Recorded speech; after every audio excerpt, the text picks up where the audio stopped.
leaders of different political parties are headed today to Lucknow. The assembly elections in Uttar Pradesh will be held between February 10 and March 7, and the counting of votes is on March 10. UP will vote in 7 phases in the month-long election schedule.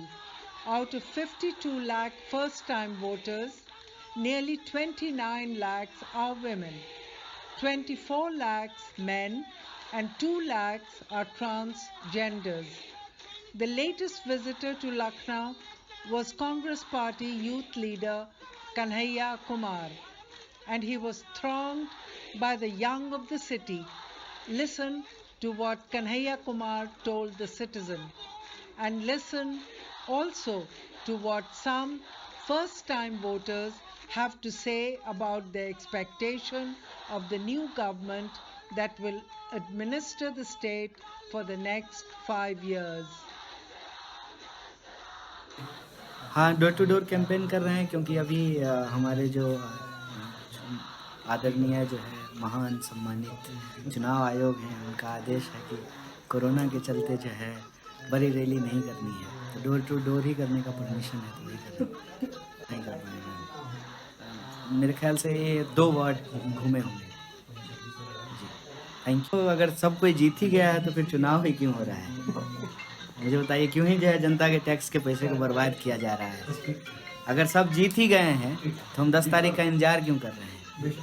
कोई भी इंसान चुनाव के दौरान अगर ये कहता है ना कि हम जीत गए हैं, वो बेसिकली डेमोक्रेसी को अंडरमाइन कर रहे हैं, इस देश के इतिहास को एब्यूज कर रहे हैं। एक्चुअली मैं कांग्रेस पार्टी का हूँ और कांग्रेस पार्टी में होने के बाद भी इस बात को बोलता हूँ, श्रीमती गांधी चुनाव हार गई थी और उस दौर में हार गई थी, और हम इसी डेमोक्रेटिक कल्चर को सेलिब्रेट करते हैं, मल्टी पार्टी सिस्टम को सेलिब्रेट करते हैं।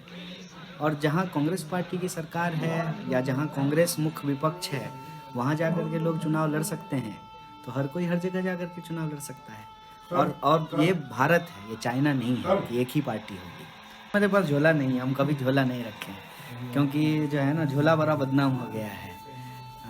तो हम जो है खास करके प्रधानमंत्री जब से बोलेंगे झोला उठा के चल देंगे, तब से झोला बहुत बदनाम हो गया है। तो हम झोला वैसे पहले भी नहीं रखते थे, उनके प्रधानमंत्री बनने से पहले भी। दूसरा है कि मुझे नहीं लगता है कि कांग्रेस पार्टी में कोई किसी को निकाल सकता है।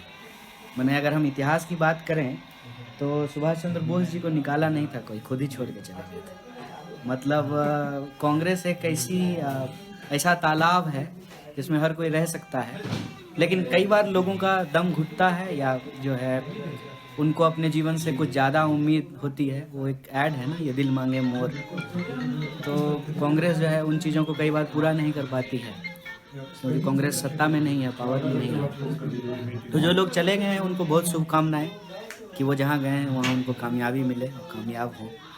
कि रोजगार पर, शिक्षा पर, स्वास्थ्य व्यवस्था पर और बाल अधिकारों पर आने वाली सरकार फोकस करेगी। उनका मतलब जो फोकस उनके एजेंडाज होंगे वो ये होंगे बजाय कम्युनल पॉलिटिक्स। देखिए, हिंदू मुस्लिम एक मुद्दा बना दिया जाता है। 2017 के भी विधानसभा चुनाव से पहले, उत्तर प्रदेश विधानसभा चुनाव से पहले कहा गया था कि शमशान और कब्रिस्तान के आधार पर वोट देना चाहिए। तो हमने देखा कि कोविड में कैसे शमशान और कब्रिस्तान दोनों एक बराबर मतलब भरे, और बिल्कुल मुसलमान मुद्दा है, क्योंकि यहाँ डॉक्टर कफील खान के साथ जो हुआ, सिद्दीक कप्पन के साथ जो हुआ, सिद्दीक कप्पन जर्नलिज्म कर रहे थे, journalism is not a crime, और उसके बावजूद उनको अरेस्ट कर लिया गया और वो अभी भी जेल में है 2020 में हाथरस में। तो ये मुसलमान बिल्कुल एक मुद्दा है। एजुकेशन को रखा है, छात्र संघ बहाली को रखा है, और प्राइवेटाइजेशन को बंद करने की बात कही है। जो लगातार शिक्षा पे जो हमले हो रहे हैं उसको बंद करने की बात कही है। तो युवाओं के जो खासकर मुद्दे हैं वो यही हैं कि शिक्षा बेहतर हो और जो प्राइवेटाइजेशन हो रहा है उसको बंद किया जाए। आईटी डेवलपमेंट हुआ वो कांग्रेस की ही देन है। तो हम जब देख रहे हैं सारी चीज़ें और जो उन्माद की राजनीति भाजपा कर रही है, उससे बाहर निकल के हम देखें तो तमाम जितने संस्थाएं कांग्रेस ने बनाई है, वही देख के हम लोग कह रहे हैं कि हम लोग कांग्रेस एक विकास की तरफ अग्रसर होगी। ये मैं उम्मीद करता हूं कि आने वाली जो सरकार होगी वो युवाओं की शिक्षा पर और रोज़गार पर और महिलाओं की सुरक्षा पर ज़्यादा फोकस्ड रहेगी और जहां तक कि डेवलपमेंट के भी काम हैं उन पे काम करेगी और किसानों के लिए कुछ अच्छे नियम बनाएगी और डीएपी हुई और छुट्टा जानवर हुए, इन सब चीज़ों के बारे में ध्यान देगी जिससे कि ओवरऑल किसानों का भी विकास हो सके और इधर छात्रों के मुद्दों पर भी ध्यान देगी। देखिए, देखा जाए तो फिलहाल अभी जिस तरह की सिचुएशन कंट्री में या ऑल ओवर यूपी में अवेल हुई है, जो चल रही है, उसको देखते हुए तो हमें लग रहा है कि जो यूथ है काफ़ी नाराज़ है इस मौजूदा सरकार से। काफ़ी हमें लग रहा है कि वो मार्जिनलाइज्ड वोट करेगा, एक तरफा करेगा। अगर वोट करेगा, जैसे हम लोग भी पहले वोटर है, तो हम लोग को अगर मान लीजिए झेल रहे हैं तो उस झेलने का रिजल्ट हम लोग जाहिर सी बात है इलेक्शन में दिखाएंगे।